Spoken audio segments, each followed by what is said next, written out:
एक और मकाम पर पूछा किसी ने कि बाबा जी हजूर आप बताएं आपको कैसे खबर हुई कि आप मकाम विलायत पर हैं। एक और जाविये से बात करते हैं हजरत गौसुल सकलैन फरमाते हैं कि जब मैं 11-12 साल का था ना, मदरसे जाना छोड़ दिया जो करीब मदरसा था, और अम्मा जी से अर्ज करते अम्मा जी मैंने पढ़ लिया जितना पढ़ना था, अब मैं खेती बाड़ी करूंगा ताकि मैं कुछ कमा लूं, मुझे भी हुनर आए खेती बाड़ी करने का। माँ ने कहा कि बेटा जैसा तू पसंद करे, जैसा तू चाहे उस मरहले पर। खुद फरमाते हैं कि 11-12 साल की उम्र थी, मदरसे जाना छोड़ दिया और आपने खेती बाड़ी शुरू कर दी। एक दिन हल चला रहे थे, जमीन पर हल चलाया जा रहा था, बैल के पीछे हल है, हल के ऊपर ये खड़े हैं, बैल को चला रहे हैं। दोपहर का वक्त है, इर्द गिर्द कोई और बंदा है नहीं, घर से दूर है, हल जमीन को हमवार किया जा रहा है, हल चलाया जा रहा है। ये जिलहज का महीना था, खुद फरमाते हैं कि जिलहज का महीना था। हल चलाते चलाते जब बैल को लेकर मैं खेत के दरमियान में आया ना, अचानक बैल रुक गया। बैल ने रुक कर गर्दन घुमाई और मैं ये मंजर देख रहा था। आप जरा तसव्वुर कीजिए कि एक 11-12 साल का बच्चा वो बैल के ऊपर हल लगाकर हल के ऊपर खड़ा हो, इर्द गिर्द कोई और फर्द ना हो, अचानक बैल रुके, गर्दन घुमाए और बैल अपनी आंखों से इस बच्चे की आंखों में देख रहा हो। हजूर सैयद गौसुल सकलैन फरमाते हैं कि बैल ने मेरी तरफ देखा, मैंने उसे देखा। अचानक उस बैल के मुंह से इंसानी आवाज जाहिर हुई, मां लिहाजा खुलिकता या अब्दुल कादिर, ऐ अब्दुल कादिर तुझे इसलिए तो नहीं बनाया कि तू खेती बाड़ी कर, तू हल चला। तेरी तखलीक का मकसद ये नहीं कि जिस काम की तरफ तू आया है। और अब हजरत शेख अब्दुल कादिर जिलानी रज़ी अल्लाह ताला अन्हु एक बैल के मुंह से इंसानी आवाज सुनकर घबरा गए, बतकाज़े बशरी परेशान हुए, बैल को, हल को, सामान को वहां पर छोड़ा, दौड़ते चले गए और दौड़ते हुए घर पहुंचे। आप खुद फरमाते हैं कि मैं इतना खौफजदा था, इतना परेशान था कि मैं उसी खौफ के आलम में किसी कमरे में नहीं गया, बल्कि दौड़ता हुआ सीढ़ियां चढ़कर छत पर पहुंच गया। जब वहां पहुंचा तो मैंने अब मक्का की तरफ निगाह की, है जीलान में, मक्का की तरफ निगाह की। जिलहज का महीना था, हज के अय्याम थे। खुद फरमाते हैं कि अब जीलान का और मक्का का और मिना का फासला हजारों मील का है, मगर हजरत गौसुल सकलैन फरमाते हैं कि मैं अपने घर की छत पर था, जिलहज का महीना, अय्याम हज के, मिना की तरफ मैंने निगाह की तो लोगों दरमियान का फासला सिमटता चला गया। मैंने मिना की वादी में हुज्जाज के खैमे खुद अपनी आंखों से देख लिए। हजारों मील दूर सिर्फ खैमे नहीं देखे, बल्कि खैमों के अंदर बैठे अफराद को मैं देख रहा था। हत्ता कि वो जो कलाम कर रहे थे उनकी आवाजें में जिलान में खड़ा सुन रहा था।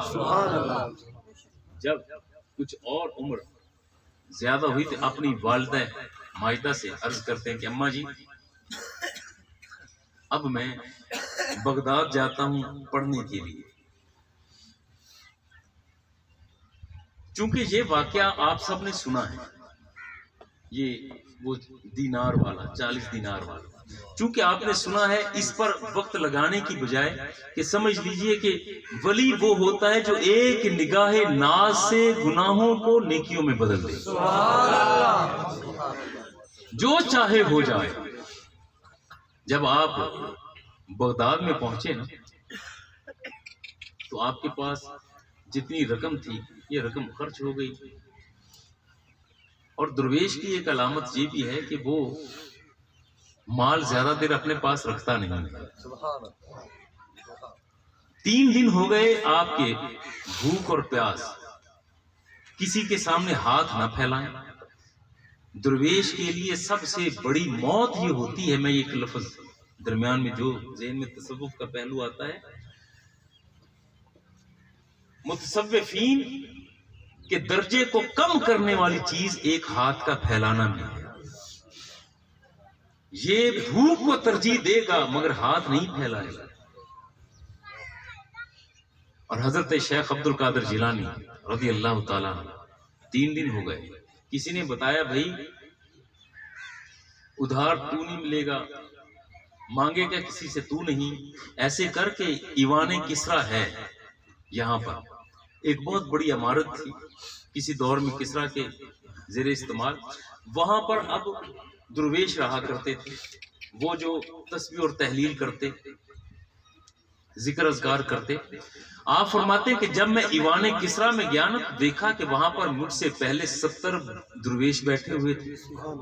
और एक बात जहन में आई, अगर मैं भी इनमें शामिल हो गया तो जो शख्स इनके खाने का इंतजाम करता है तो कहीं ऐसा ना हो कि किसी एक दुर्वेश के हिस्से का खाना मेरे हिस्से में आ जाए और वो भूखा रह जाए।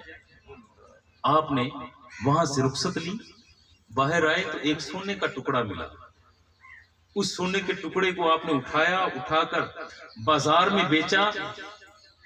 जो रकम हुई उस रकम से सबसे पहला काम यह किया कि वो 70 दुर्वेश जो ईवान किसरा में थे उनके लिए खाना लिया और उनके अंदर जाकर तकसीम कर दी। हजरत शेख अब्दुल कादिर जिलानी रज़ी अल्लाह ताला 25 साल तक जंगल और बेलों में रहे। आपका तरीका यह था कि मालूम होता कि भी फलां जगह पर आलिम मौजूद है, आप उनके पास घर चले जाते, उनके पास पढ़ते, इल्म लेते। फलां के पास इल्म रियाजी है, उससे लेते। किसके पास इल्म फल्कियात है, इल्म हदीस है, सर्फ है, नाहव है, तमाम उलूम आप हासिल करते, फिर जंगलों में चले जाते, वहां पर असबाब की तरतीब देते, साथ मुजाहिदा करते। आप फरमाते हैं कि एक मरला ऐसा आया कि लोग आपके पास इर्द गिर्द इकट्ठा होना शुरू हो गए। आप फतवा देते, फतवा पूरे मेरिट पर होता, लोगों में चर्चा शुरू हो गया, भाई एक दुर्वेश है वो जंगलों में रहता है, अब्दुल कादिर नाम है, वो जो मसला बयान करता है वो मसला बड़ा हक बयान करता है, उसकी लहजे में, उसकी आवाज में बड़ी तासीर है। लोग धीरे धीरे आपकी महफिल में जाना शुरू हुए। इसी शहर बगदाद के जो ज़ाहिरी उलमा थे ना, इन्हें हसद हुआ। उन्होंने कहा भी पहले लोग हमसे मसाइल पूछने आते थे, अब उस नौजवान के पास जाते हैं, उस बंदे के पास जो किसी मदरसे में नहीं गया, जिसने कहीं पर दस्तारे फजीलत नहीं बंधवाई। इन्होंने शोर शुरू कर दिया कि भी वो तो आलिम है ही नहीं, वो मसले अगर बयान करेगा तो हम उन फतवों को तस्लीम नहीं करेंगे, क्योंकि उसके पास किसी मदरसे की सनद नहीं, उसके सर पर किसी मदरसे की बांधी हुई दस्तार नहीं। वो आकर बताए कि इल्म कहां से हासिल किया, या फिर हमें आकर वो इम्तिहान दे। अगर हमें इम्तिहान दे और हम उसे पास करें तो फिर ठीक है, वो फतवे दे। लोगों ने अर्ज की कि बाबा जी आपके बारे में बगदाद के उलमा ये कहते हैं। उन्होंने फरमाया भी मुझे क्या जरूरत उनके पास जाने की, जो मेरे पास आता है आए, जो नहीं आता ना आए, मैं कौन सा लोगों को खुद अपने पास बुलाता हूं। उन्होंने कहा बाबा जी बात यह है कि हमारी दरख्वास्त है कि आप एक मर्तबा उनकी महफिल में चले जाएं, उनके सवालों के जवाब दे दें। तो हजूर फरमाते हैं कि ठीक है, जाओ फिर उन्हें कहो कि मैं कल आऊंगा, जो सवाल पूछने हो पूछ लेना। अब इस शहर के 100 उलमा, रवायात मिलती है कि 100 उलमा ने सर जोड़ दिए कि भाई अब्दुल कादिर कल आ रहा है, बल्कि इरादा यह था कि वो आएगा तो उसे फंसाना कहां पर।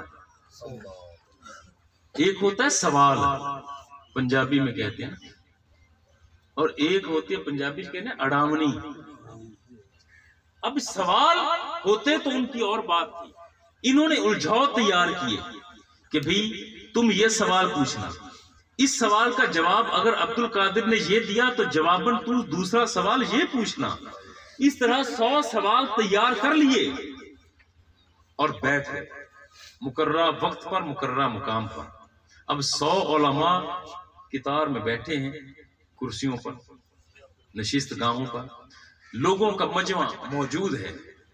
हजरत शेख अब्दुल कादिर जिलानी रदी अल्लाह ताला अन्हु दरमियान से आए, गर्दन झुकी हुई है, इज्जो इनकसारी के साथ, चादर कंधे पर है, आए और आकर इनके सामने बैठ गए।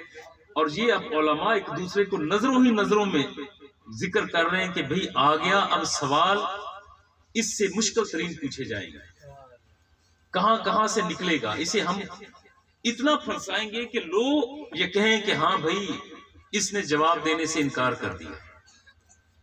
अब हजरत शेख अब्दुल कादिर जिलानी रज़ी अल्लाह ताला आपने निगाहों को उठाया और उलमा जो बैठे हुए थे ना, एक तरफ से आपने चेहरों को देखना शुरू कर दिया, इनकी आंखों में झांकना शुरू कर दिया। 1 2 3 4 5 करते करते 100 अफराद जो 100 उलमा थे, इनकी आंखों में झांका, आंखों को फिर झुका लिया, फिर फरमाया हाँ भाई पूछो, अब क्या पूछते हो, पूछो सवाल। आप कहें कि सवाल पूछा जाए। अब उलमा एक दूसरे की तरफ गूंग बैठे हैं, जुबान तालों के साथ लगी है, इल्म ज़हनों से महव हो गया, इन्हें ख्याल ही ना आए कि हमने पूछना क्या था, सवाल कौन सा पूछना था। एक दूसरे की तरफ देखें कि तू पूछ ना, तू पूछ, जिसकी तरफ इशारा करे वो कहे कि ज़हन में कुछ नहीं। और हजरत शेख अब्दुल कादिर जिलानी रहमतुल्लाहि ताला अलैह आप फरमाते हैं भाई आप पूछे ना सवाल। जब आपने 3-4 मर्तबा कहा, जवाब ना मिला, तो आपने चादर उठाई, इसको झाड़ा, अच्छा भाई अगर तुम बोलते नहीं फिर मैं तो जाता हूं ना। जब ये उठकर जाने लगे ना, तो ये 100 उलमा चीख उठे, अब्दुल कादिर खुदा के लिए, अब्दुल कादिर खुदा के लिए जरा रुक, जरा ठहर, अब्दुल कादिर वो हमारा इल्म तो दे जो तूने हमारी आंखों में देखकर छुपा दिया, हमारे जहनों में अब है ही कुछ नहीं, कम से कम वो इल्म तो वापस कर दे जो हमारे जहनों में पहले से था। अब यहां पर उन्होंने तो जो कहा सो कहा, अमीर खुसरो उनका अंदाज ये याद आ गया, यकीनन अब उनकी रूहें ये कहती होंगी उन 100 उलमा की, छाप तिलक सब छीन ली रे मुझसे नैना मिलाई के। अब्दुल कादिर हमारा अंदाज, हमारा इल्म वो सारा छीन लिया। और हजरत अब्दुल कादिर जिलानी रज़ी अल्लाह ताला अन्हु मुस्कुरा कर जब फरमाते हैं नहीं भी तुम्हारा इल्म तुम्हारे पास है, मुबारक हो।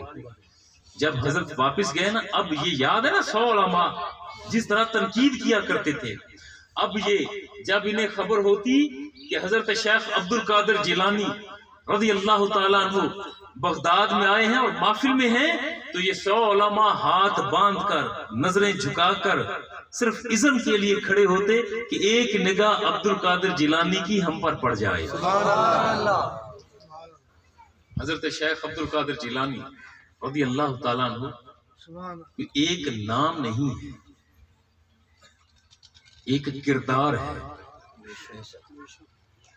सिर्फ एक शख्सियत और शख्सियत का अपना रंग ये काफी नहीं होता, एक होता है किरदार। शख्सियत है जिंदगी के साथ जाहिरी बदन, मौत आई मर गया, किरदार नहीं मरता, सदियां बीत जाती। अब मर